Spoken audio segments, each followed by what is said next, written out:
My name is Jerome Ferry. My cameraman is Alan Niggers. We're doing a part two of two interview with Ahmed Jim Sheronick, a Lebanese immigrant who has made Cedar Rapids his home for many years with a successful career in financial services. Jim, at the end of the first tape, I left you in your farm field. You were walking behind an ox-drawn plow. You were plowing, and you had decided about this time that there had to be a better life, and you had made a decision to come to America. Why did you? Well, I should give somebody else a little bit of credit here. Walking behind the plow, I didn't do all by myself. I was, in a way, I've taken my father's job as a gentleman farmer. And I was, among other things, I walked behind the plow and everything else. It made a good story. Yeah. How old were you at this time? When I came to this country. When you made a decision to come to, yes, when you come. Oh, I was about 22 years old. And of course, you have to ask every immigrant, why did they want to leave their home life and their family and come to a different country? That's What was your reasonable. reason for? Well, it's opportunities. I felt the opportunity there was limited, and I heard about opportunities other places, and of course in the United States. And I thought, before I embark on a career for life, while I still have a chance, I should see what's going on and decide then. Mm-hmm. And this is when I felt I should come to the United States. Probably at this time, you probably felt that you wouldn't stay here. You wanted to come in and experience what. You thought right. Mm-hmm. This was just coming over here to see how things are, mm-hmm. To see if opportunities are really as plentiful as I had thought they were, and we'll make a decision whether to stay or go back afterward. Was when at this age, a young man in Lebanon, could he be facing military duty? No, there is no military duty. You know, this as such. You know, no compulsory military duty in Lebanon. Yeah. Was Lebanon, was they under control by any other country at this time? No, they had become free from the French mandate a few years prior to that. Where did you come into? What port did you come in? Did you come into Ellis Island? Well, I came to, as far as I know, I came to New York. New York. And or boat? I wound up afterward. By boat or? No, I flew. Mm-hmm. I flew. Yeah. At that time, how would you get from the airport to Ellis Island? Well, that's a story by itself. We arrived in New York, landed in New York, and of course, this is. After that, I'm at the mercy of the people that were there in New York, the immigration people. And I don't know what was going on because I didn't speak the language. I didn't speak any English at all. I found myself in a room which I thought I was waiting for something, along with other people on that boat. I shouldn't say boat, it's a room. And I didn't realize it was a boat till afterward when I started moving. I was in the middle of an ocean. I was in the middle of the water. And I knew I was on a boat. And now where are we going? Are we sending us back home, or what are they doing with us? Well, we left it up to them, so to speak. And we landed at Ellis Island. Did you get a view of the Statue of Liberty from the boat? Not really. Yeah. I didn't even know I was going to Ellis Island. I didn't even know we were going to go by have an opportunity to see the Statue of Liberty. We weren't really coached, so to speak. You know, that you're going to see the Statue of Liberty, and all I could say, I didn't even look up. Evidently, I was looking at the water and not looking up to see the statue. and I missed it. So when you entered Ellis Island, I know a lot of immigrants were held over or got checked very closely for medical reasons. Right, it Some were was- held. Did you get involved in any of this? No. No, all I know about Ellis Island, you're right, there was people of, of just about every background and every country you could think of, and milling around. Not too many could speak to each other. Some of them that came from same country, they could speak to each other. A lot of them didn't even speak to each other. Just people milling around. Did you have any money on you? Or did you have much money on you or in No, today's standards? Well, I had some money on me. I wasn't a rich man by any stretch of imagination. Where did you carry it? I had my wallet, of course. And there they check you out at the island for health, financial responsibility, and all that. And of course, health questions were settled before I left Lebanon because I was checked out and everything was okay, and my file indicated that, my record. And a question of finances here, I had to meet in a court of law with a judge, and he'd ask me questions through an interpreter, and I have to tell him what would happen if I should run out of money, what happened, or do I have any money, and all this. And of course, I tried to prove to him that beyond the shadow of doubt, I'm independently wealthy. Did you actually show them your money? Oh, yes, I had my $300 borrowed money. I had to flaunt that, and show that I didn't tell him that was borrowed. Just here is the proof. And of course, it was kind of, in a way, it was entertaining. To me, it was a big stuff, big money. But the judge, he was smirking under his breath. The kid thinks he's a millionaire or something.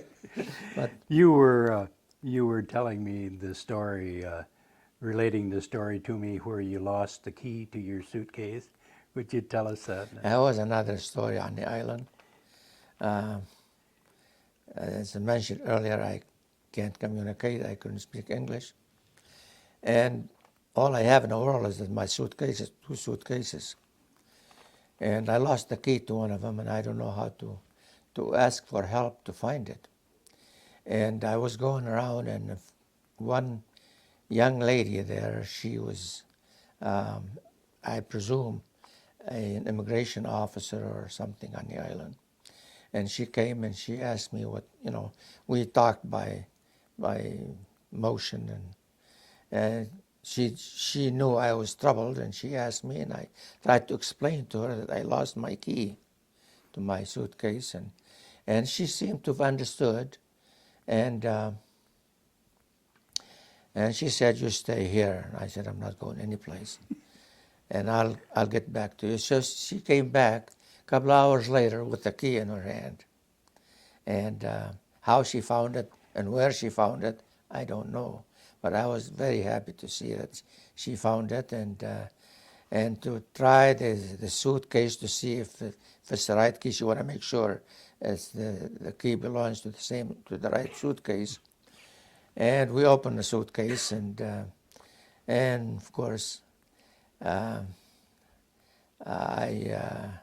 once the suitcase was opened, I felt it's only fair to give this nice young lady some present to remember me by. I don't know what it was. I gave her maybe a pack of cigarettes from Lebanon or something, but I did give it to her, and she gave me her card, and she asked me if I have any problem to call her, and probably somewhere in my old papers, her card will still be there. I don't even remember her name. Well, did anybody meet you? Did you have any family that met you? My nephew did. My nephew went especially to meet me from Cedar Rapids. And of course, when they took me away took me to the island, he couldn't come with me, so he was waiting in New York doing the necessary things. And he had a friend with him from a nearby Connecticut. And when I left the island, there they were waiting for me. Incidentally, probably my group was the last, if not one of the last group that visited the island, that was stopped at the island before They they closed came it through. shortly after They that. closed the island shortly after that. So this is my claim to fame so far as the island, one of the last. Did they show you any of New York once you got away from Ellis Island? The truth is they didn't, at my request. Did you go out to eat or anything? Or? Oh yeah, at my request, they asked me if I wanted to see it go around. And I thought it's just another town, and I'm going to be around anyway. I could come later. I had no idea. I'm going to Iowa from there, and Iowa wasn't exactly next door to New York. So I didn't realize this, and they didn't explain it. And I wasn't, answer your question, I wasn't hungry because I was glad to get out of there, and maybe the excitement or whatever. And come to think of it, I wasn't really too excited. When I was on the island, it didn't matter. I wasn't anxious. I have no thought of whatever going to happen after. Go back, go forward, just continue my journey. I had no idea, but I couldn't care less. Yeah. Really, now I look back, how could I stay that calm? I don't know. Yeah. But you could blame it on youth, I suppose. You were of the age that it took a lot to get a 20-some-year-old excited. That's right. I just, whatever they want to do. I mean, it's just, it's one of the things. We'll go through it. Yeah. You had mentioned the fact that I think they wanted to stop for a bite to eat. They wanted to eat. And I said, go ahead. And I went along with them, and the gentleman from Connecticut, of course, was his car. We were in his car. We were going to spend the night with him in Connecticut before we come back. But anyway, in New York, they stopped to eat. And I went with them, and I was looking for a restaurant. I thought they were going to a restaurant to eat. And there was no restaurant. There was a wall stacked with machines, and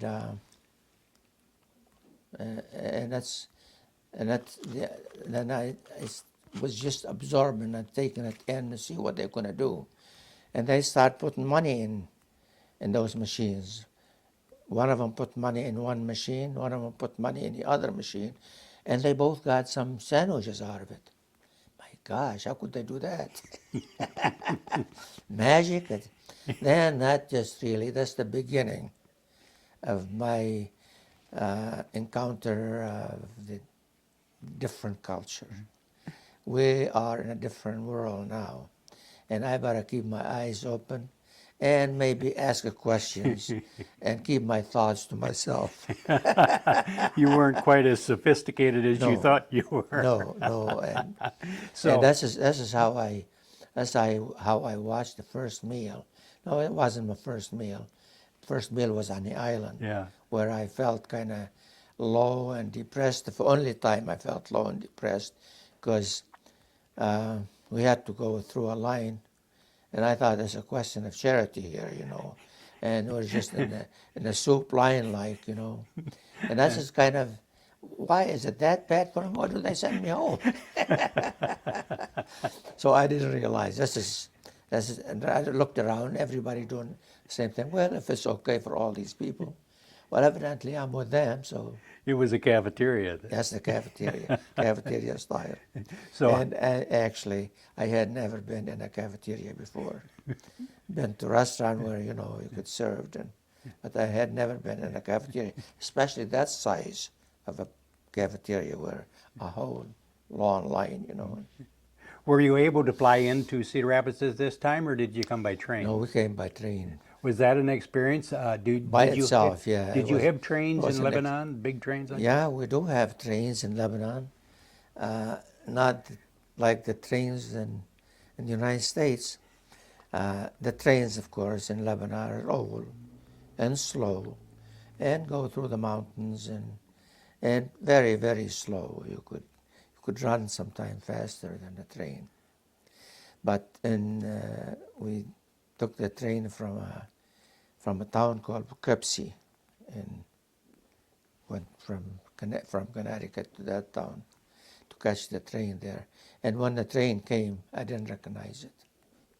I didn't recognize the train because it's a slick and sleek and long and shiny and the ground was shaking as that machine came and the whole ground was shaking and I didn't understand.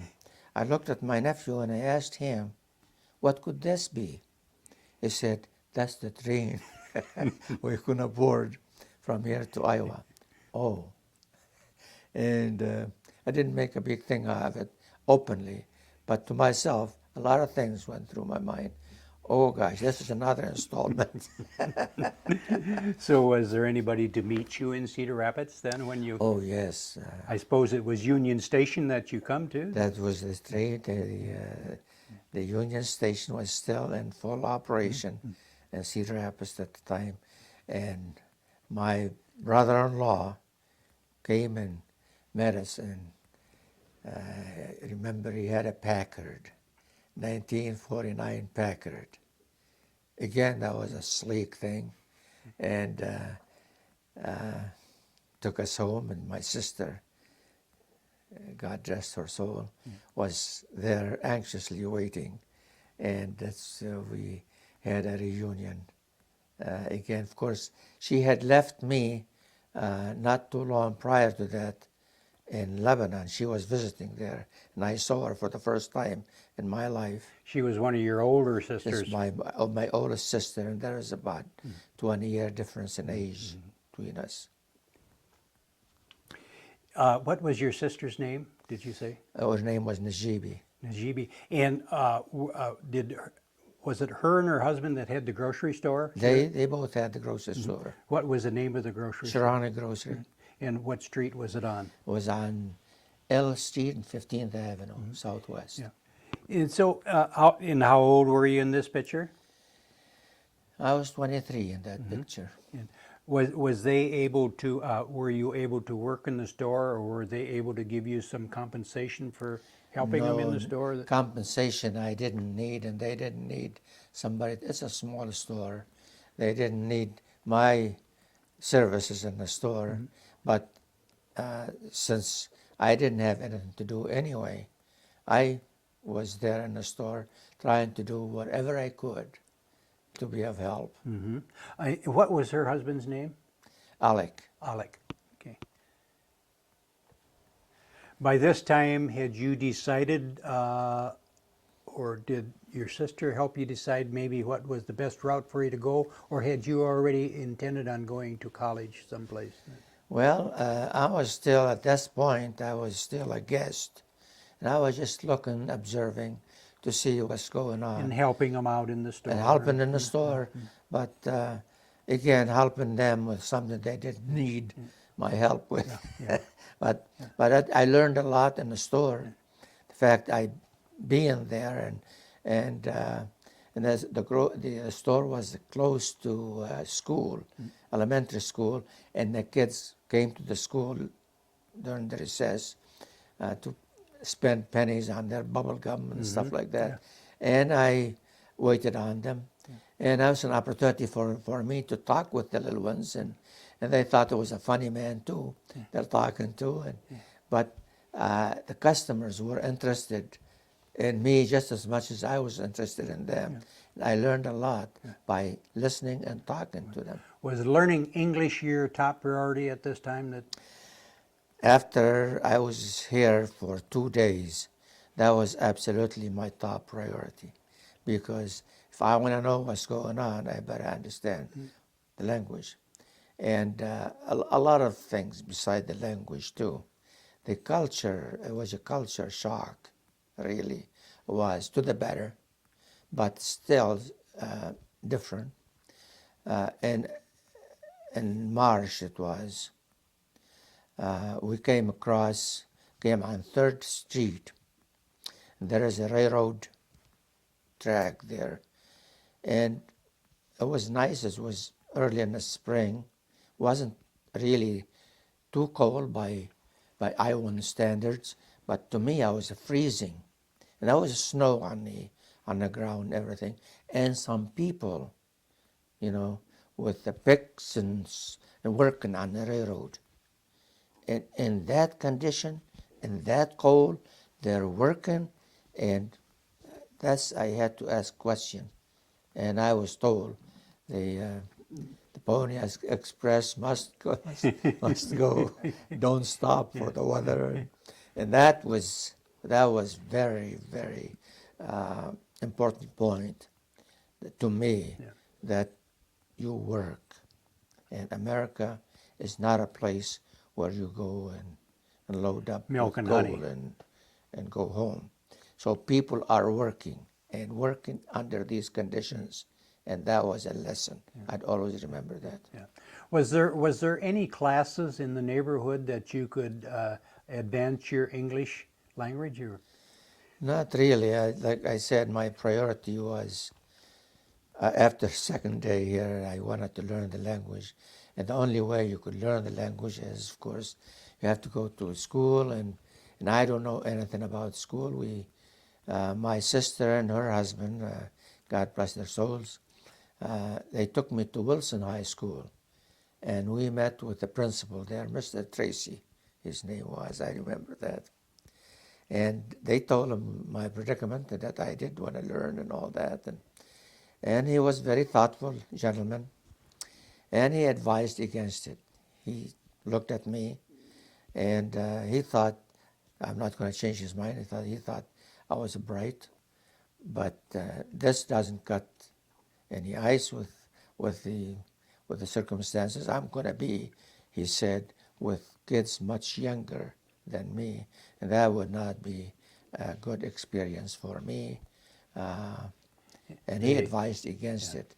And so he said this would be the wrong way to learn the language. Little kids can be very cruel sometimes. Well, it didn't bother me, but what he said made sense. You couldn't make friends with little kids, and you cannot, you're not comfortable. I couldn't have been comfortable with them.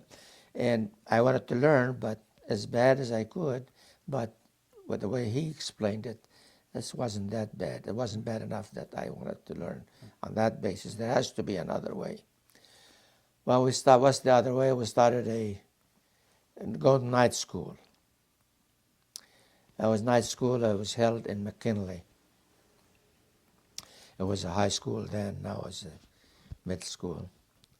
And again, they were teaching immigrants, foreigners, slow and tedious, and that seems like it has no end to it. You didn't have that much time. I didn't have the patience or the time, and I said, this isn't going to teach me anything. So I came home and I discussed it with my sister, I remember. I said, well, how am I going to learn the language going there? The people there don't even speak English. The students don't even speak English. And one or two words a night, maybe exaggeration.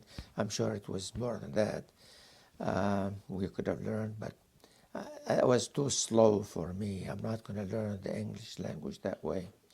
And the next thing she suggested, let's have a tutor. She explained what a tutor, I don't know what the word tutor means. She explained that a tutor will spend her time with you or his time with you for an hour or two, as frequent as needed, and maybe that's what you would need. And sure enough, we lucked out. There was a teacher, again, she's gone. What was their name? You remember? Yes, I do. Doris Thorne. Mm-hmm. Doris Thorne. She was I think, teacher in Washington, if I'm not mistaken, either Washington or McKinley. Yeah. Is And the Eng- she was my tutor. I attended her sessions twice a week, I think, 2 hours each session. That's 4 hours a week. But on my own, I was working overtime around the clock, just with a dictionary and the assignments she gave me and all this kept me busy till the next time I went to her. But it seems like by the time I went to her, it was obvious that I learned more during that few days I was away that the process continued. And it wasn't too long after that. I think maybe I deceived myself, but I thought I could speak the language about in 3 months after I was here. And at least people understand what I'm saying, you know. Yeah. Did you find is the English language hard to pick up? Very. Why? It was very hard. What is it about it? I was born with it. Well, it is. You were born with it. You wouldn't realize it. But to start with, the similarity of some words. They sound the same, but they mean something else altogether. Yeah. The spelling, also, you'd expect to spell a name, you know, and or a word, and all of a sudden the th come along and a gh come along, and this is not, it's not part of the bargain. So, and I learned also that there is a lot of, the English language is made up of a lot of other languages, and each language has left the mark on it. And so I was in the envious place of understanding all that. So yeah, it wasn't easy, you know. Just but again, it wasn't inconquerable, you know. It was good. So by this time, had you decided that you were going to enter college or higher education? But then it was only too soon. It was only a couple of months, 3 months here, and I haven't seen anything else of the country yet. And all I know is the store and the house and Mrs. Thorne, and then at that point I started going around. I was exposed now, going outside of the city, understand what's going on. The thing that impressed me the most at that point was the abundance of institutions of learning. Harrisco College, I was right in the city where I'm in now. There is a college. Could you imagine? You know, of course, I didn't have a college in the city I was in before. And a few months down the road in Mount Vernon, there's a college, Cornell College. My gosh, so close. And not too far from that, there is the university. And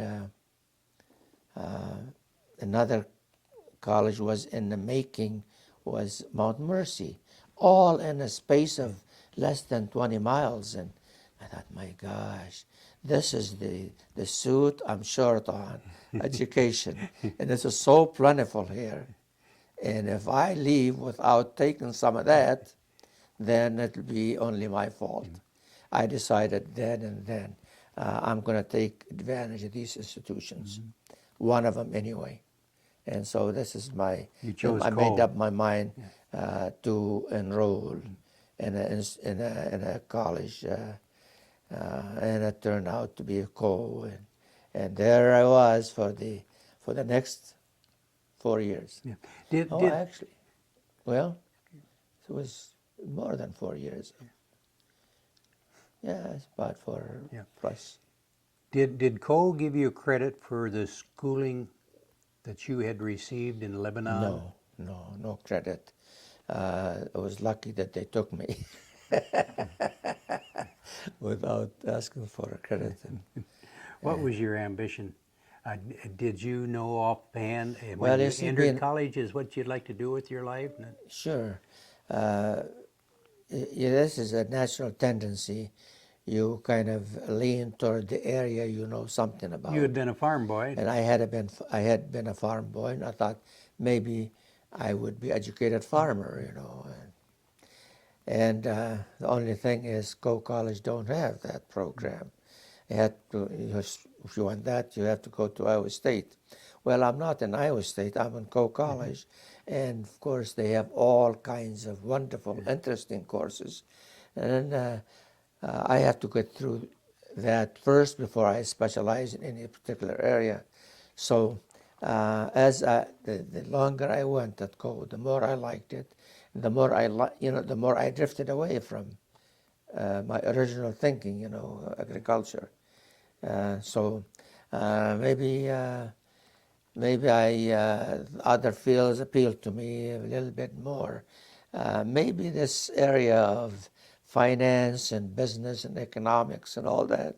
This is which was all new to me. I mean, a farm boy, all of this, and you get exposed to it, and it's all interesting.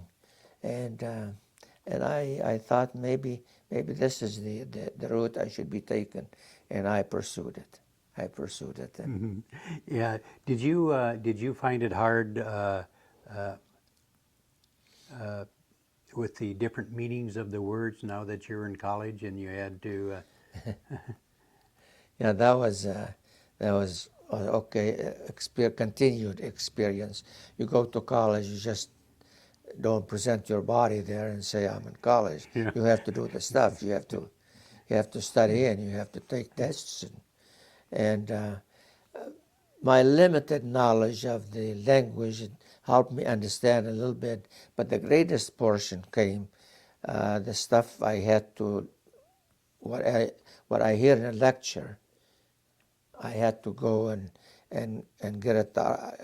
confirm what I knew by reading it in the text. And to read in the text, of course, now I found out the text is a little harder than just talking to Mrs. Thorne. And then I was sitting studying with text in one hand and a dictionary in the other. Just about every other word I had to look it up in the dictionary, and I kept my textbooks. That is interesting. I kept them, and in the margin I was writing in Arabic what the meaning of this paragraph and all this, and this has really made it stick. I know it in English, I know it in Arabic, and it better stick. Were you accepted by your peers? Were your fellow students? Was they easy to make friends with? Oh, I don't think they were hard to make friends with, but friendship wasn't really my main objective You here. didn't have time for friendships. I didn't. I knew what I was there for. I know the college cost money I didn't have, and of course, socializing is important. I didn't get cheated on socializing. I had friends, and they were nice. I learned a lot from them. They accepted me, I accepted them, but I really did not spend much of my time on social life. I was more interested in what I was supposed to be accomplishing there. By working this hard and burning this in midnight oil, did you find yourself starting to make pretty good grades? Oh, definitely. It paid off. It started slow, but it just like climbing a ladder, very fast. My grades improved, and of course my knowledge has improved as we go together. Did the administration at Co, did they recognize your hard efforts? I don't know if they recognized it, but they did. They started giving me scholarships. I don't know whether this is They a matter of recognized it. recognition or what something else, but I did get scholarships at Co. And then what year did you graduate from Co? I graduated in '56. And then what did you Well, surprisingly enough, I should have felt by then I'm so knowledgeable, but I felt, well, maybe a little bit more is better. And so I wanted to go to graduate school. You earned a fellowship, didn't you? Well, fellowship or scholarship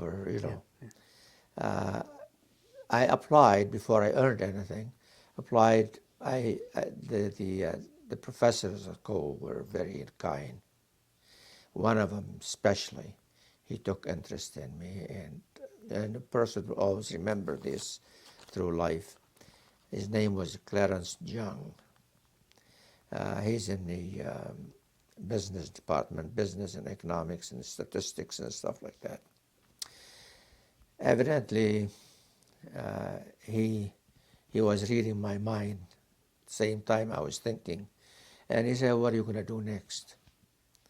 And I told him what I was thinking. I told him I'd like to continue, but I'm really not knowledgeable on the where and how to go about it.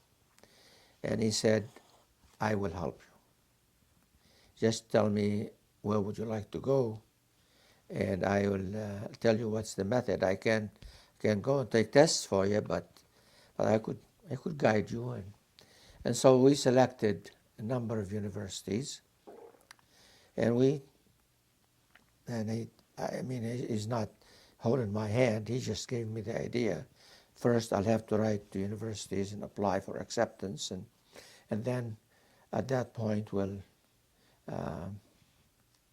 decide if anybody accepts me and make a decision as to which one I should attend. And okay, and so I had 2, 3 acceptance. One of them was from UCLA. One of them was from Tulane University in New Orleans, and UCLA in Berkeley, and Tulane University in New Orleans, and Iowa was willing to let me go there too. So I thought now it's a question of studying the area and the school and what I wanted to do. And well, New Orleans situation and its history and all that is very appealing. And the Tulane University wasn't too bad. It was good. The size was good, and they're close to seaport there for import and export, and that interested me. And why not New Orleans? Why not Tulane? So I decided on Tulane, and that was a wonderful decision, I thought. I found a nice professor who was former head of the Department of Economics there. And he just, after he got to know me and all that, I don't know why, he thought I was a good fellow. And he had come from, he was the chairman of the economic department at Ohio State. And he went to New Orleans because he said, no tourists come to Columbus, but they do come to New Orleans, and I want to be there, he said. Well, if it's good enough for this guy, I thought. And he was like a father figure to me there. So the decision to go to Tulane wasn't all that bad. It was, in fact, very rewarding. The programs, the curriculum I was enrolled in was very good, and that's what I wanted. And the professors were very helpful. And we're not in undergraduate work anymore. We're just almost, they talked to me like they would all other graduate students, almost that like we're a human being now. And so we had a little freedom to discuss and to express our ingenuity if we had any or ideas. And I enjoyed Tulane, and I think it was a good experience. Did they ever suggest a professorship, staying on at Tulane, or? Well, they asked me, I don't know if they asked me for a professorship, but they had asked me to stay on and they were willing to help. Probably that's what they had in mind, maybe assistantship. And but at that point, I had been away for 10 years since I came from Lebanon, and most of it is in the school. And by then, I had my master's degree. And I was about 12 hours away from my PhD. And I thought, well, maybe it's just as good a time as any to take a break here and see what's on the outside. And I could always come back. Well, this is where I was wrong. You go and see what's on the outside, and it's not that easy to go back to school. So I never went back. Did you? Not formally, but I've been learning all the time since then, in one form or another, Did you write a thesis when you completed Yes, I your did. I master's? wrote a thesis, and my thesis was on my beloved Lebanon, how to improve the situation in Lebanon, and here it is. Was any of it in agriculture in Lebanon? Yes, it was on the agriculture in Lebanon, and its role in the economy of Lebanon, and the measures required for its development. Yeah, that's the thesis I wrote. And So when you graduated, Jim, you had to find yourself a job. yes, that is, of course, a new horizon. Now that you had your education, what did you think you may do with it? Yeah, that was the question. And so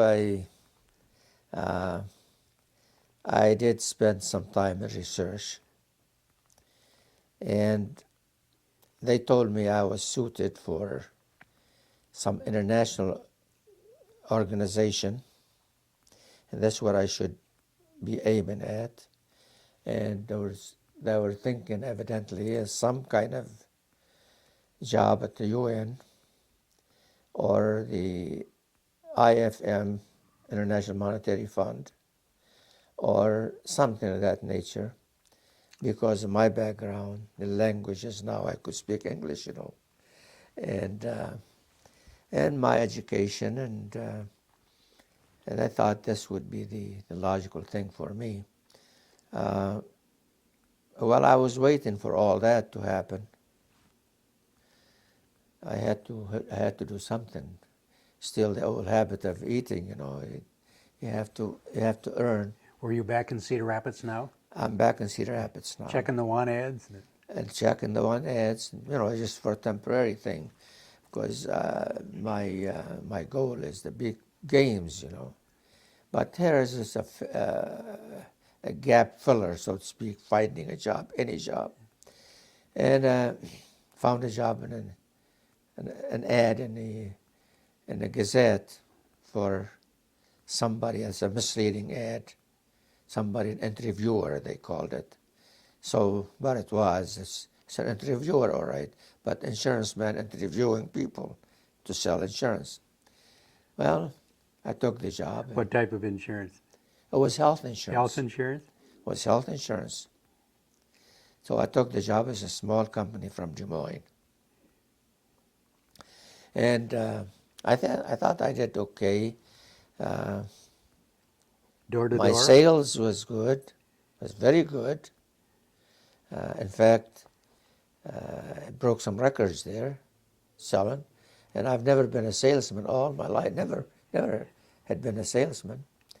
And the problem was we had to travel in crews, county to county, cover and knock on doors. And that was the greatest experience. It was painful, but great experience. You're exposed to people of all kinds, door being slammed in your face, and some people are otherwise, and so I learned a lot I learned the state inside out, traveling, and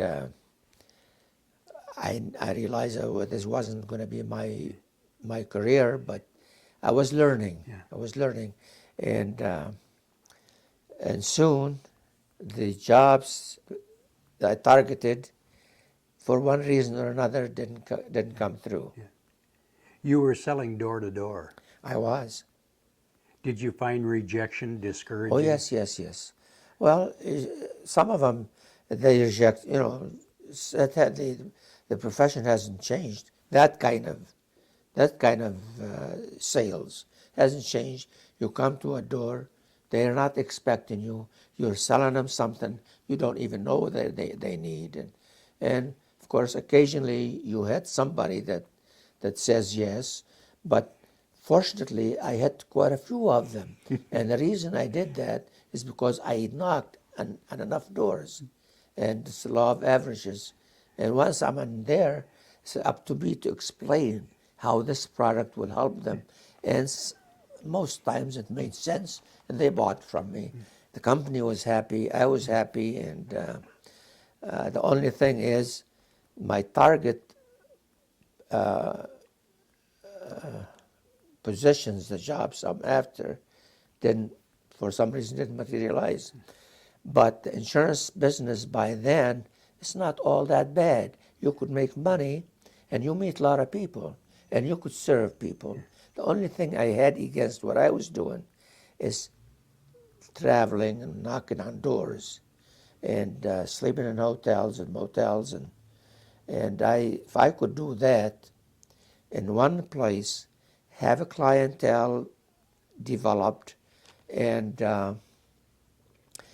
get to be known where people send people to see me and all that, that wouldn't be too bad. And so I came back with that thought, and with that thought again, and Prudential didn't come after me either. They had an ad in the papers. Prudential. Yeah, and they said what the job was, more representative really of what I was supposed to do, salesman, agent, and it's a local here in Cedar Rapids. No restriction on travel, no restriction on time, how many hours going to work, and all that. And so and the reward, they said it's commensurate with the effort. Well, that's what I'd like, and being in one place, chance to develop clientele, not traveling. Travel is option, and there is rewards. Why not? Let's try it. We tried it. Came to they had an office, branch office, across the street from Coe College at the time, and came to interview the manager there, the assistant manager. His name was Willoughby. And I looked at it the way it's written. I said, it's Willoughby. I went to ask him for Mr. Willoughby, and they told me Willoughby. I said, well, whatever. So we met, and he indicated that he'd like to have me. Well, the only thing is, it's going to take a month to get approval from the company and all that. And I said, sorry, fella, I don't have time. I have to work. And if I don't work, I don't eat. I like to go back to work. I'd like to come to work it was on a Friday, Monday. He said, well, that's impossible. I said, well, it's the circumstances. So I got up and went to leave. He said, no, wait a minute. He arranged it somehow. He's not going to miss out on me for some reason. And I feel, I wasn't going to question his judgment. But he said, I'll work it out somehow. Monday you come to work. Monday, sure enough, I was on the job. And that's the beginning of my career. Started out as a salesman, agent, and most of the time it wasn't too bad. There's a degree of of salesmen. There's a salesman that knocks on doors, and salesman that doesn't sell, and salesman that is able to know what the sale is all about, the product and all that. What category were you in? Well, I was in my own category, so to speak. A man that knew the product, what it does for people, how to market it, and who to market it to, and maintain your dignity. And that was the category I was in. I don't know. That's just I classified myself that way. I went to work. It was hard, starting from scratch, not knowing, In fact, I avoided the people I know, the few people I know, and my friends, I avoided them. I don't want to go to them and ask them to buy insurance from me because that might be some misunderstanding there. You didn't approach your Arab friends that None were living whatsoever. here? None whatsoever. I did approach them later on, one or two of them, and I didn't count on it. In fact, right now, I can't tell you the number of policyholders I have. Only probably one or two are Arabs. The rest of them are. Wasn't it shortly after you started with Peru, didn't you return to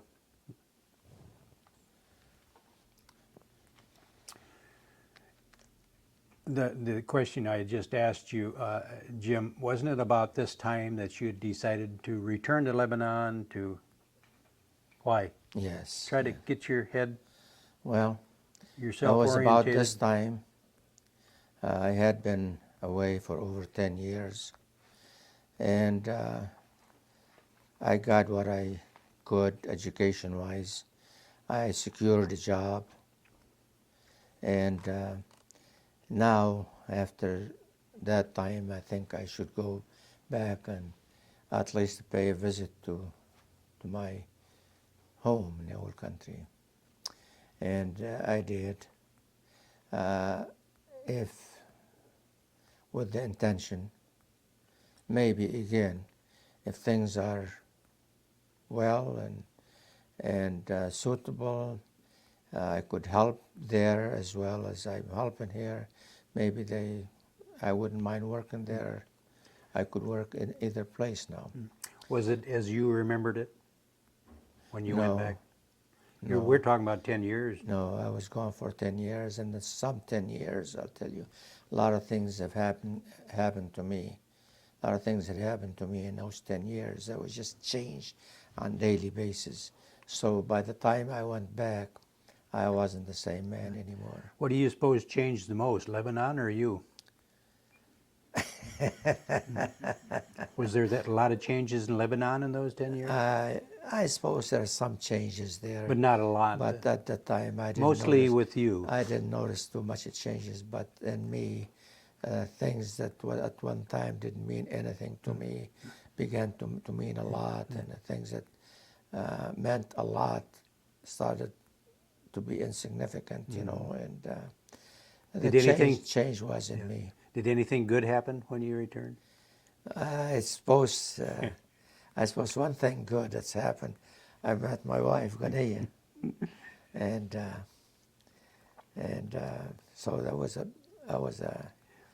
Did you know her in high school? No. You didn't know her? No. What was her name? Ghaniya. And what was her last name? Hajj.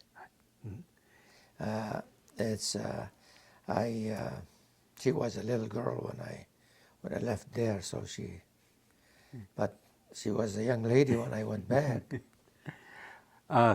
Did it take you long to decide that maybe you would like to marry her? Well, we didn't have that much time.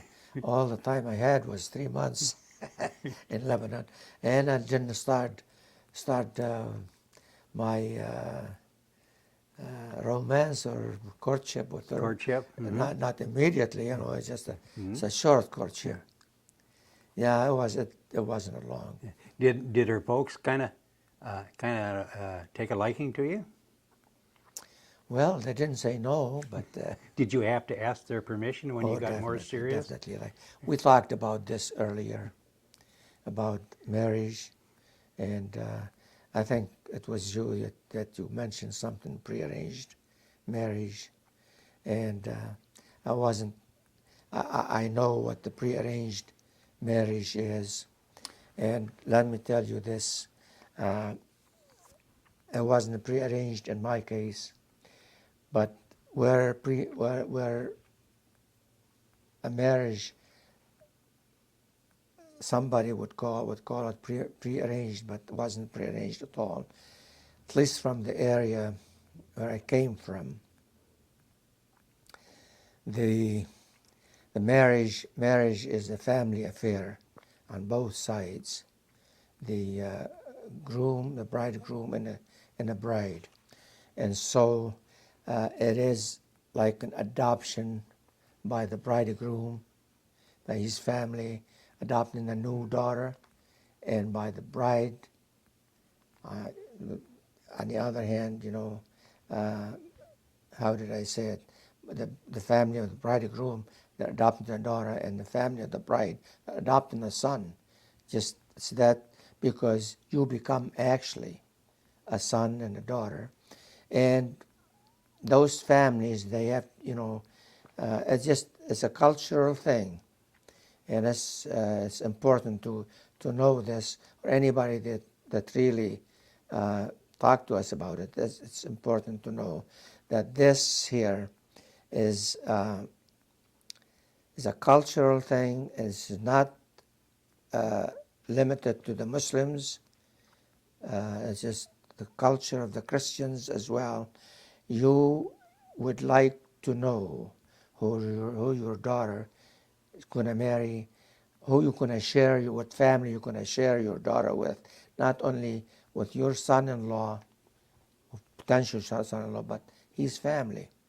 And because the other family would like to know that they're sharing their son with the other family, and they would like to know what kind of a partnership is going to be, because this brings family together and closer, and a lot of cooperation, and it has a healthy result in the marriage, because on the long run, the couple are much healthier. The marriage is much healthier, and the couple are much happier, and and of course, the parents truly got themselves, in the most cases. Some things don't always work, but in most cases, the parents got themselves a new daughter and a new son or something, and this is.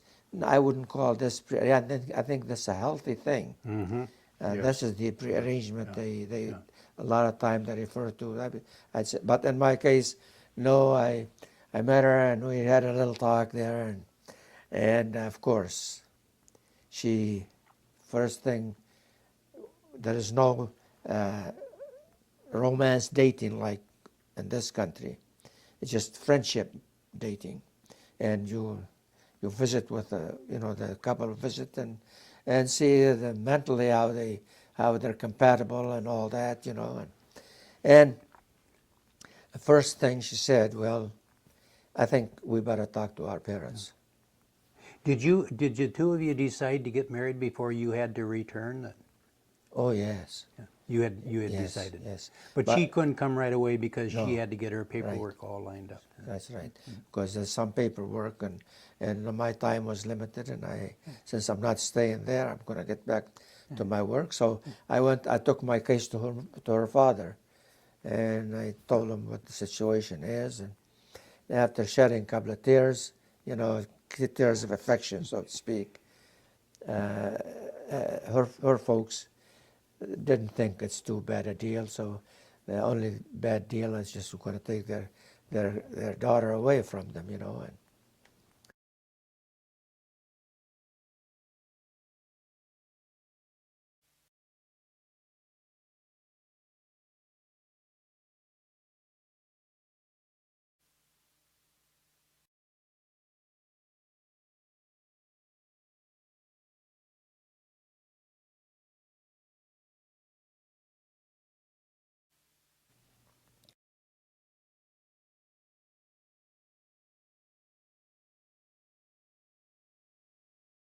And did you get married on your 3 week or your 3 months leave while you were over there? Yes, we did. We did. Before I left there, we got married because, with the understanding, of course, if I come over here and I wanted to bring her over here, I cannot bring her if she wasn't my wife. Mm-hmm. So we did get married. The ceremony, marriage ceremony, done by the judge they call Qadi there, and his home was a big honor. And but we're not actually, we're, so far as the law, we are married, but actually we're not. You didn't live together? No, we did not. We did not live together, and our honeymoon and marriage took place when she came. It was in New York and the Sheraton Hotel. Why couldn't you live together? Why couldn't you cohabitate after you had a Muslim wedding? Hmm? Why was it It's a tradition. tradition? Tradition, actually, because we're not going to live together yet. Yet. Okay. I was going to be in the United States, she's going to be there, and this is not fair to her. We don't know what could happen, you know, and Okay, so in 1960, you come back to Prudential with more 1960, spring in your step than when you Yes, left, right. and you good mood. much and more, because 1960 now I know which way I'm going, and I became a better person for my work. Were you a citizen by then? 1960, no, I had what you call, I had a green card. I didn't become full citizen until 1965.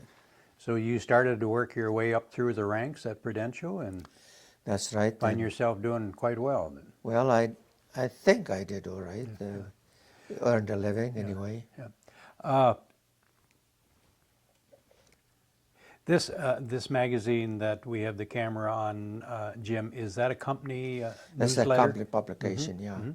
And that is you as a young salesman there? As a young agent, that's right. Did you have anybody in Prudential in management or administration that you felt that you got a lot of help from?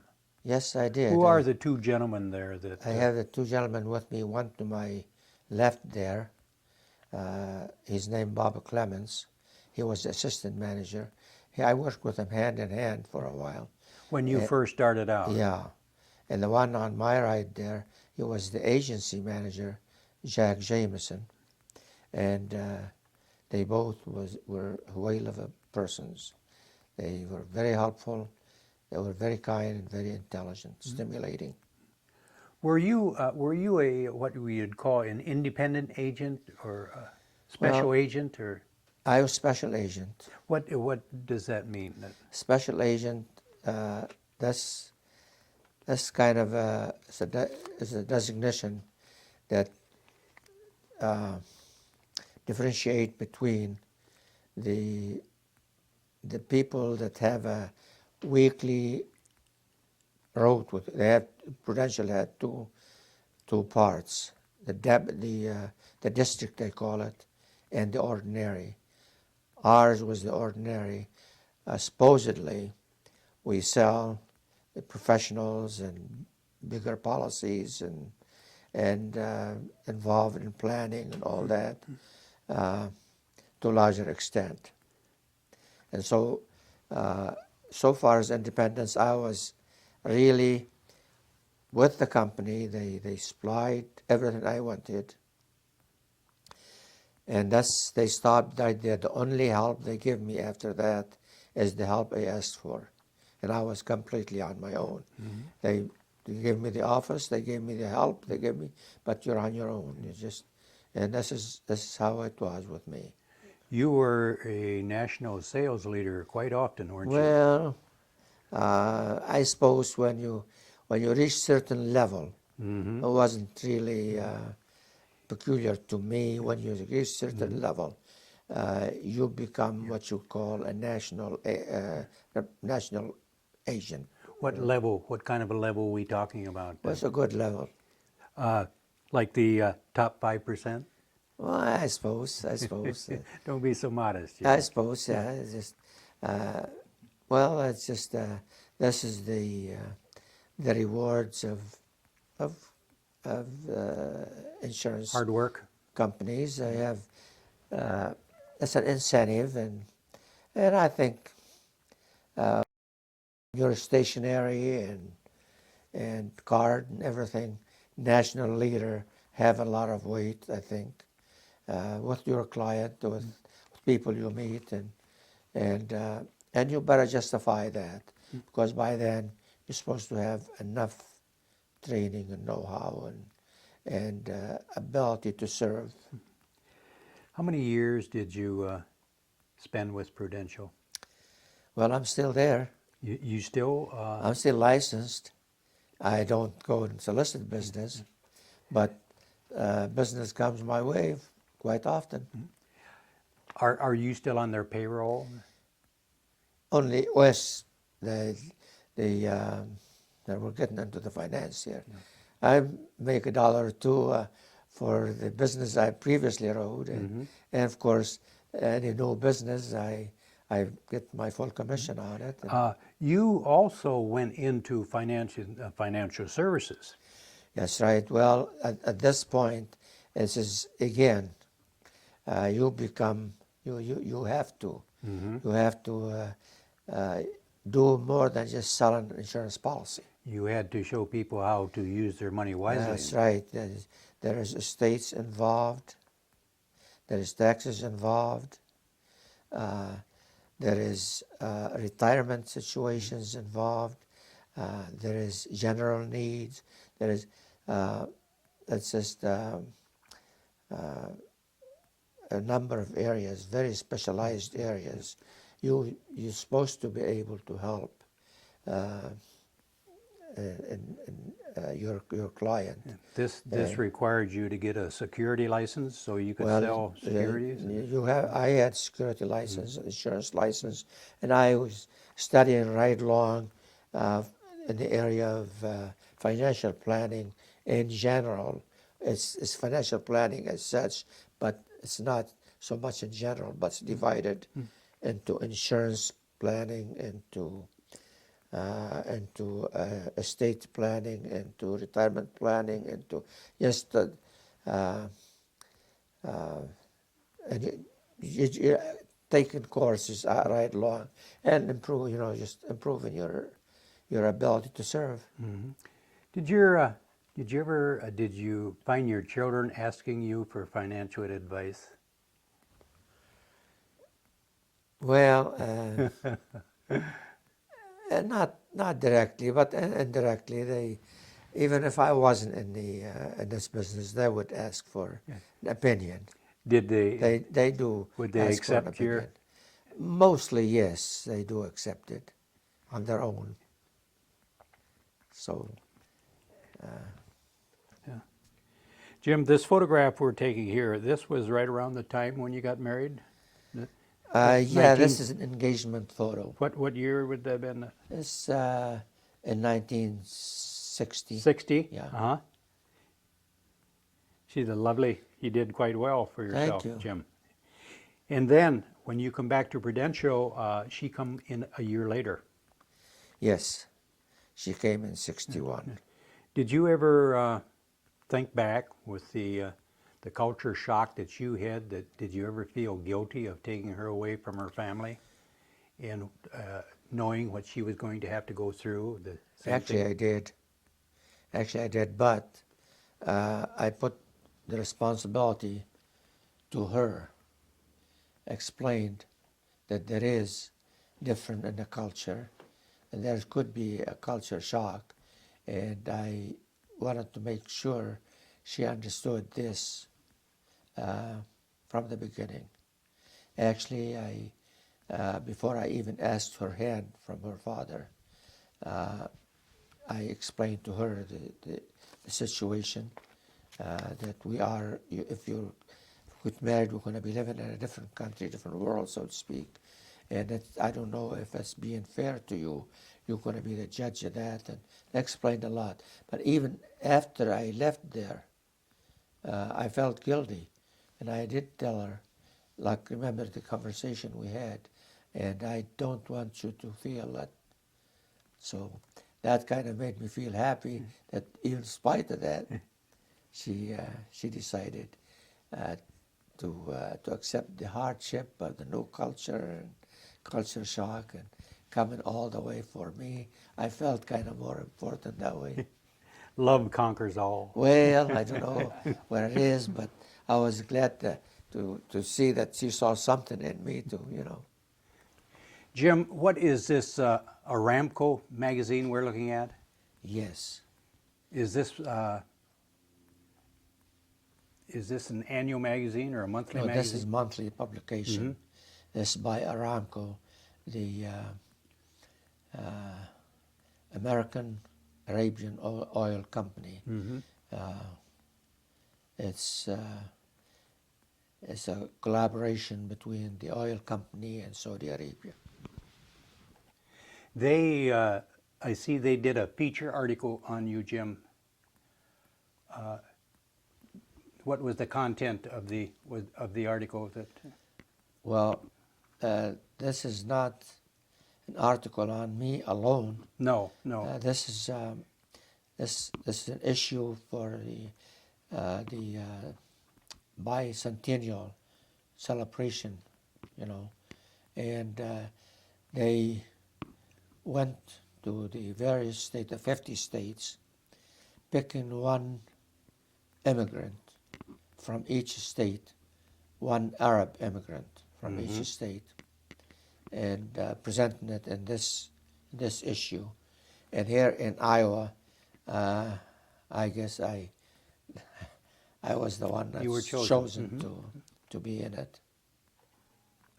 Jim, you are very active and have been very active in the Mother Mosque in Cedar Rapids. Well, the Mother Mosque is the original mosque here in town. And of course, I was active in it for the new mosque. And the new mosque was built, and I was there with it from the start. Yeah, you could say I have been active in both. I think you were telling me that you were the practicing imam for 25 years. Well, I suppose it's when, from the beginning, I have been doing the services of an imam in the Mother Mosque and carried on to the new mosque being on First Avenue and the old mosque being on M Street Northwest, doing the services of an imam for a period of over 25 years. Was an imam, was that similar to a minister or a priest or a prayer leader or? I suppose it's the spiritual leader of the community. Was this something that you wanted to do for this long, or was there a lack of people or other gentlemen that would want to step forward to do this? Well, maybe the latter or a combination of the two. When I came, the community was small, and they had some imams before, but by the time I came, they did not have any, and there was a void. And for some reason, the members of the community that at the time, Muslim community here in Cedar Rapids, they had experienced my the time of my father. You know, they were here during the time my father was here, and they knew that he did the services, you know, formed religious services and wedding ceremonies and when necessary, and burial and all that. And they kind of expected it of me.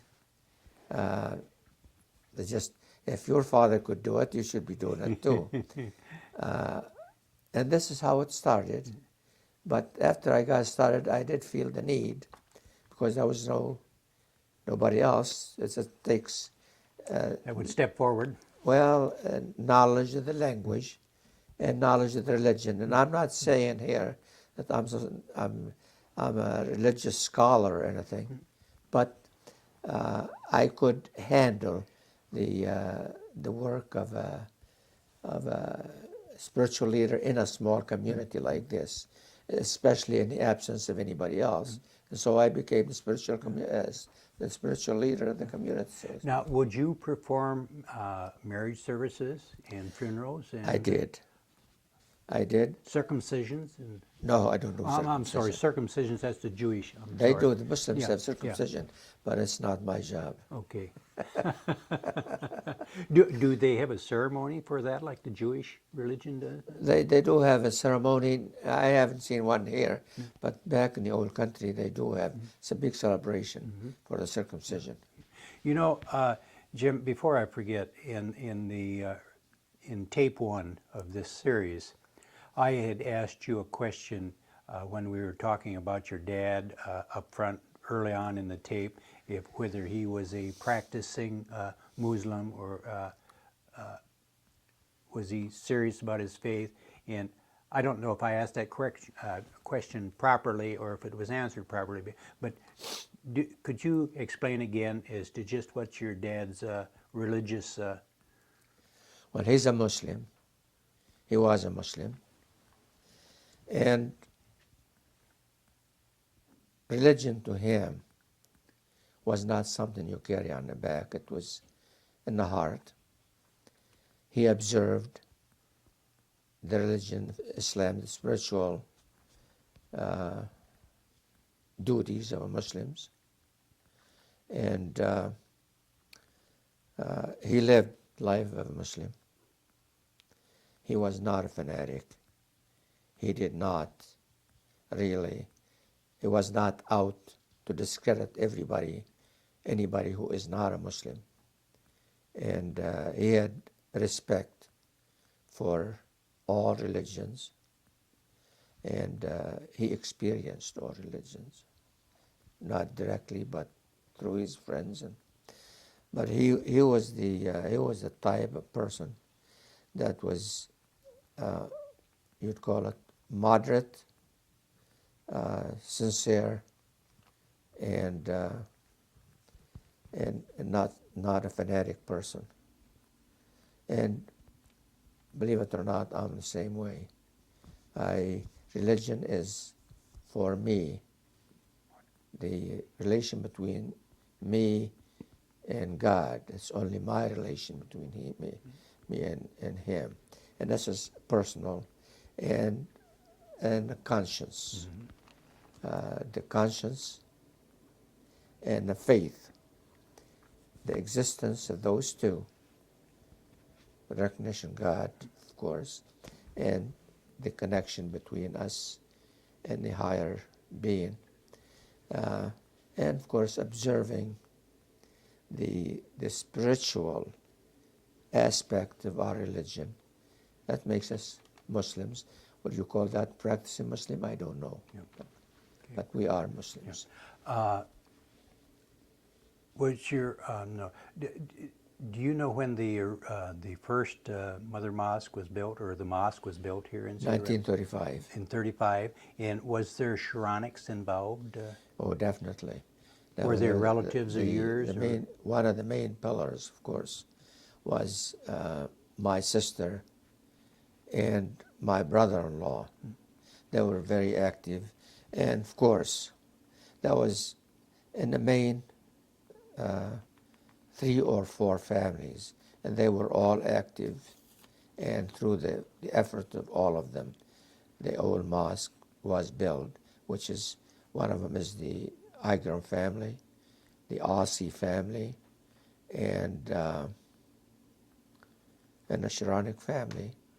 There are many individuals who couldn't say, belong to these, but these 3 families are very important to to initiation of the mosque at the time. And then again, the membership was small, the task was big. It's a small mosque, but it's a big task for a small community. Are the women and the children, are they as active in the church as the males are? Do they have services of their own, or is it joint services? No, it's service. Of course, the children have their Sunday school. And of course they're welcome when there is no Sunday school. They're welcome to be in the services with the adults.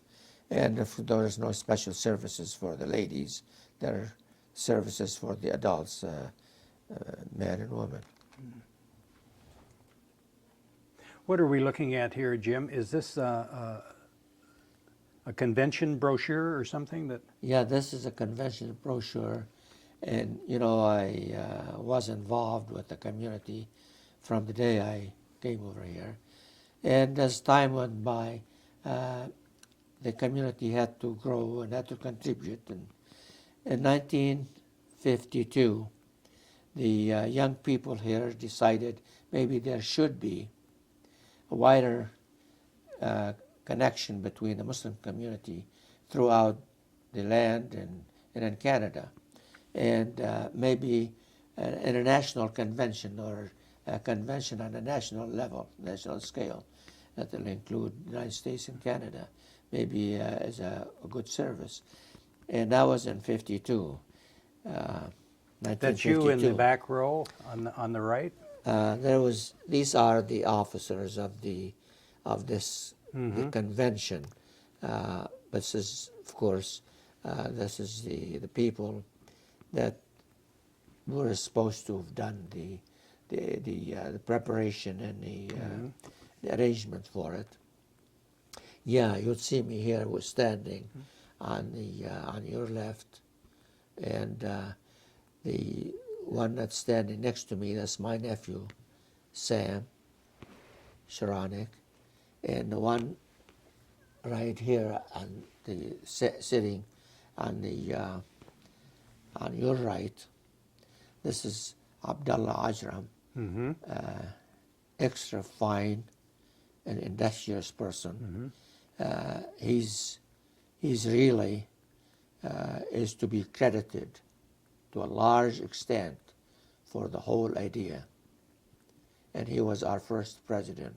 Of the convention, The convention. International He was Convention. the first president. And he died, poor fellow, you know, he's no longer with us. Was in the early 50s that we're talking This is about? in the 1952. Who's and the lady? 1952. The lady was Sadie Michelle. Her maiden name was Sheronick.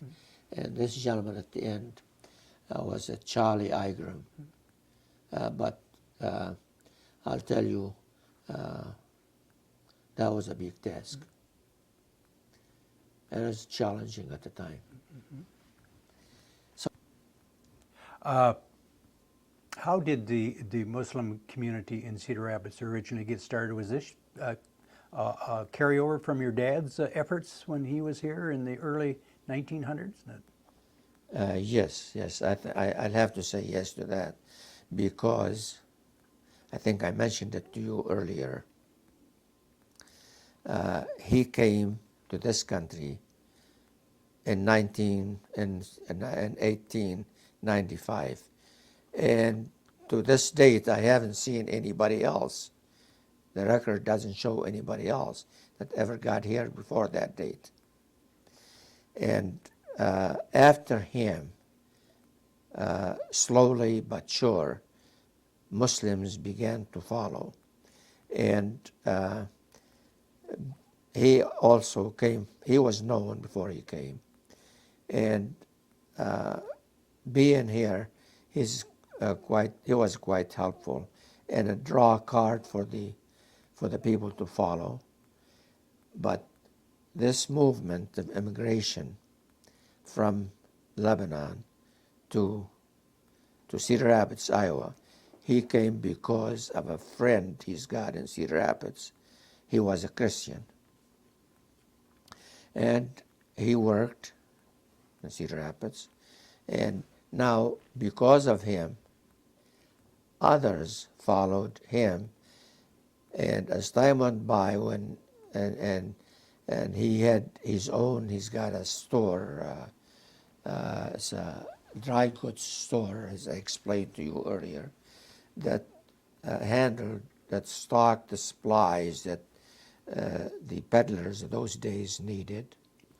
So this wholesale store was available to the peddlers, and they, of course, they knew it. The word got to back home about the accommodation and all that, and people start coming. Some his relatives, some his friends, some his neighbors, some from the village, some from other places, but they start coming. I think I gave you a partial list of the people that came, and this is not necessarily all salesmen. Some of them felt like working in the factory or other places, but the majority of them were salesmen. And of course, later on, people kept coming, not necessarily because of him, but indirectly because they come to follow their own relatives. And this is how the Muslim community had its beginning here in Cedar Rapids, and the rest is history. He went back to Lebanon, but the community had its roots here and began to grow. Otherwise, why would they come all the way? They all landed in New York. Why would they come all the way with the name of Sheronick pinned to their lapel to come all the way? You know, the name and address of 329 9th Avenue, Southwest Cedar Rapids, Iowa, pinned to their lapel all the way from New York. Well, this is the reason. He was And the so, reason. yes, I would say because of this, and there is no documentation that said otherwise. I would say it's just he's the first Muslim that came to Cedar Rapids, and because of him, Cedar Rapids community eventually became. There is only other place besides Cedar Rapids that had a Muslim community. Has a Muslim community. This is Fort Dodge, and I was talking with the people of Fort Dodge. Gentleman, Judge Albert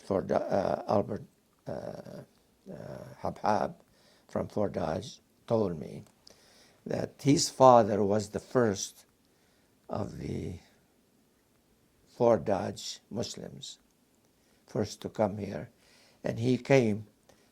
Oddly enough, again, he wound up going to a Christian gentleman. I got his name, Mr. Daniels, his name. He was in the tire business or whatever. He was brought to him by the railroad band. He didn't know what to do and where to go in Fort Dodge, and he knew he was a Lebanese, and he knew Mr. Daniel. He brought him to Mr. Daniel, and that was in 1910. After that, his brothers, 2, 3 brothers, followed him, but that was later on after Cedar Rapids. You know, Cedar Rapids started in 1895. That was 15 years later. Mm-hmm. So this is the nearest thing I could find that would document Muslims other than what I just said. Mm-hmm. When did you pick up the name Jim? Well, you pick up a lot of things, I suppose, along the way. That was one of them. It's just a nickname. Where did you pick it up? Did you pick it up at Prudential or? No. In college? No, it was a shoemaker. I went to him for his services, and he asked. I spoke with an accent, of course, and he was intrigued with it. And he said, "What's your name?" So he talked. "Well, what's your name?" And I told him. And his name, I remember his name, Tony Vernanik. And I told him, Ahmed. He said, oh, what? I repeated it. And he said, no, your name is Jim. And you've had that name ever since. So it became Jim. Do the Of course, in college, everybody knows me as Ahmed. okay. And at the mosque, in respect for you, Ahmed in the do they call mosque. Ahmed? Ahmed. They don't call you Jim. No, Ahmed. That would be disrespectful. to Yeah, call that'd you be Jim. Ahmed in the mosque. And Jim in business and on the street with casual friends. Jim, in the 1986 timeframe, I had read an article in doing my research that you had done on peace in Lebanon, and what we're looking at here is they put this on a metal plaque for you. What was this in regards to this article that? Well, that was in regard to a piece I wrote in 1986, specifically for the president, calling to his attention the unrest in Lebanon and the civil war and the need for intervention to bring about peace. And this is my company got hold of that piece, and they made a plaque, abbreviated into a plaque, and presented it to me as a good gesture. Being And your letter found its way to Washington, to D.C. With the president. it was really a little booklet in the form of a little essay. I sent it to Washington, D.C. And what did you try to get across to them, that you were born and raised there, you understood the culture, you understood the religion, you understood the people, that maybe you had an idea that there are ideas that they could possibly use? No, I didn't mention anything about my background. All I wanted to do, I explained what's going on to them, as I re-emphasized, because they already know what's going on, that the situation is really bleak, and it needs attention, and if the United States doesn't do it, we shouldn't expect anybody else to.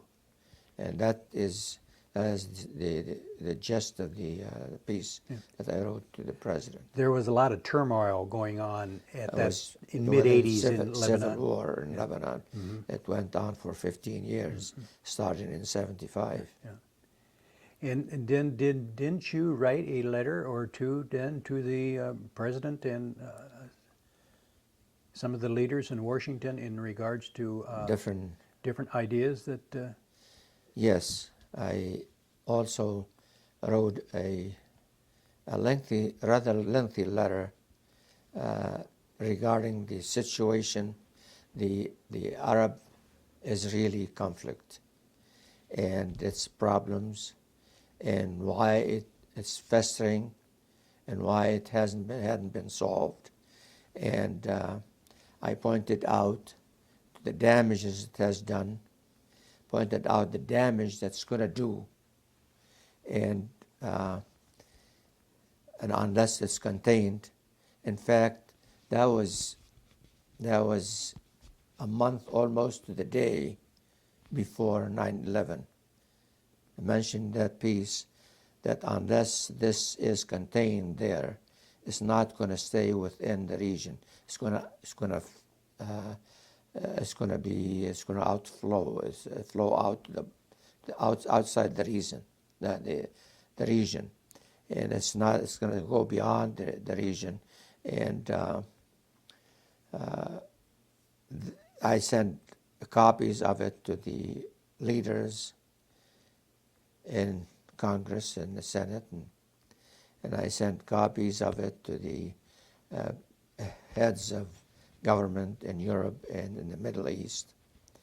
And in that piece, I also suggested the only possible, and they still you couldn't come up with anything else, the only possible way or ways, 1, 2, 3, 4, 5 points to solving the situation. Well, you asked the question if I wrote about anything to the president. I sure did. I continue to write, whether they pay attention to it or something else. But it is important that somebody speaks out his conscience. And I got recognition. People, the leaders from abroad, some of them answered right away, some of them at length, some of them briefly. Almost from all of them, I received a note, recognition, and eventually our government also sent a note. But this is an eventual. Did you ever write any editorials for the Cedar Rapids Gazette on these points of interest? Well, a number of points, I suppose, over the years, on one subject or another. Jim, is this photo here, is this your family, your children? Yeah, that's the family. Would you like to point them out and tell us who they are and what they're doing today? This is our daughter, the only daughter, Bedora. Medora? Bedora. Medora. She is married to a gentleman by the name of Kevin Papp. And she is an attorney, and he is an attorney too. And they're both practicing here in Cedar Rapids. Yeah. Here's, of course, Ganeya, my wife. Best part of the whole thing. And of course. that's Sam Sheronick, our younger son. And he's an attorney also. He's got his own firm here in town. And this is Omar, our oldest son. And he was, he's training as a school teacher. He taught for a period at D.C. And he didn't like teaching. So he's back in Cedar Rapids. He's working with the pharmacy in Cedar Rapids. Then, of course, this old gentleman is dead. Myself. We will surprise your oldest son. Omar was your firstborn? He was my firstborn, our firstborn. He was born a United States citizen. Sure, he was born here, and he's showed in the publication. This is again company publication. And in later years, did you go back? You and Ganya go back to Lebanon, and when you did go back, was there anything that you, being grown up and matured now, that you could see that whether they were the country was progressing like you had hoped it would, or? My wife went back to Lebanon in '93, visited her folks, her family. Her mother was still living. And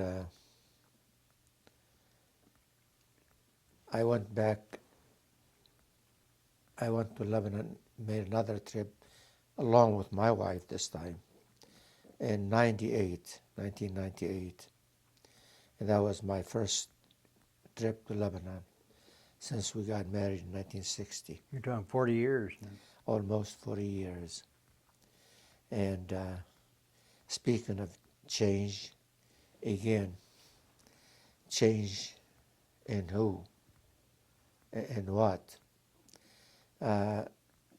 Lebanon had, during that period, or during most of that period, has gone through a lot of changes, unrest, upheavals, and actually civil war, which left the country in a sad shape. The country which had a glorious name at one time, the city, I should say, that has the romantic name of being the Switzerland of the Middle East and all that. You talking about Jibnin or No, I'm Beirut? talking about Beirut. Is nothing but a pile of rebels, and the bullet holes in the buildings. The people they lost their bearings, I found, and of course a lot of things in addition to the original slow pace of change there. This kind of set them back quite a while, quite a distance. Took them back quite a while, quite a ways. God knows they need, in their various areas of their life, their sectors, their economy needs help. Their living conditions needs help. Probably they don't notice it as much as I did, but it could be improved. The general sanitation, it could be improved considerably, and I don't see really some things have changed. They do have more electricity now. I shouldn't say more electricity, more lines of electricity. But electricity is still limited. Sometimes it gets cut off. And I took some pictures there. No rhyme or reasons. The network of electrical lines, it just almost blocks the sky when you look up, and of course all the dangers that goes with it. This I'm speaking here of a specific place, and I'm sure other places are, they're different. Well, the upshot of the whole thing, a lot of guidance is needed in just about every area. A special need is, I would say, is in the technique in education. They do have a lot of degrees there. They go to schools and they acquire degrees. They're very educated school-wise. They're very educated people, but nothing is being done with that education. The government is the main employer, and how much could the government employ? And there is the greatest problem of the country, the way I saw it, is underemployment. You know what I mean by underemployment. People living in the same house, working on the farm, takes one person to run the farm. There's 5 people there. So this is the underemployment. And this is in other areas. And I would go into the area, the government situation. Also there is underemployment there, or overemployment, I should say, where too many people are being hired just to be hired.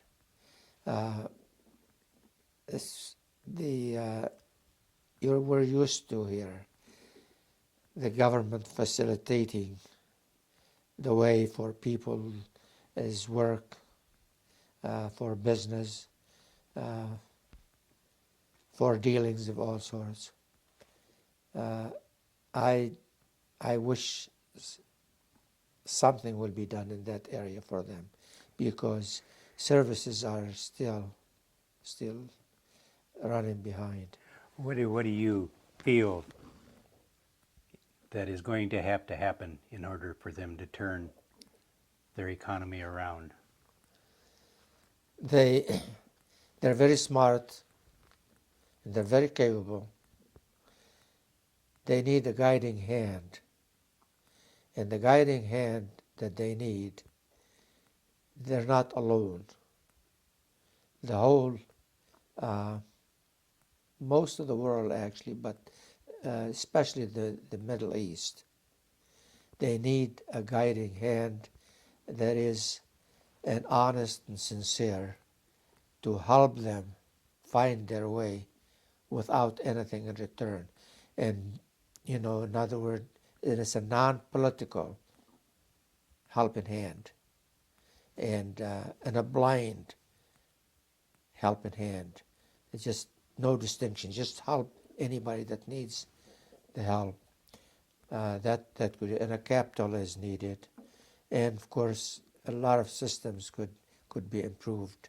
We need help from outside, but we need to help ourselves from inside as well. So that's what I saw. You're speaking from an outsider looking in. Do you think a lot of the residents over there can visualize or understand what you're talking about? Or are they too close to it? Or are they Well, have they accepted that way of life? kind of got the feeling that they feel that's the way things are. And what can you say? what could you say? I mean, it's they are happier than before. Agriculture has changed completely, which was the main the main employment, the main sector of the economy, at least for the interior. Beirut, of course, is a commercial center, and banking and finance and so on is different. But for the rest of the country, agriculture was the mainstay of the. There is no agriculture anymore; it's dead, and it's a lot of problems. That the land needs attention that it's not getting, and again, this is a horse of a different color. I am, believe it or not, I always see a problem, and I don't know if I could help anybody with it, but I try to do something about it. Whatever happened to your dad's farm? Well, it's still in the family. Still in the family? Still in the family. Then, of course, when I left there, I was the one that's running it. Does anybody still farm it, or? No, this is, it's been rented out, and this is one of the problems. The land needs to be taken care of. Renting it out, and it's not fair to the land. Yep. It's not fair to the owners. It's not fair to the economy. You have to get the most out of it, and you're not getting it. Jim, unless you have any other memories to share with us, the Carl and Mary Kaler History Center, the Linn County Historical Society would like to thank you very much for sharing your memories of your life and your dad's. Thank you so much for your interest and for your patience.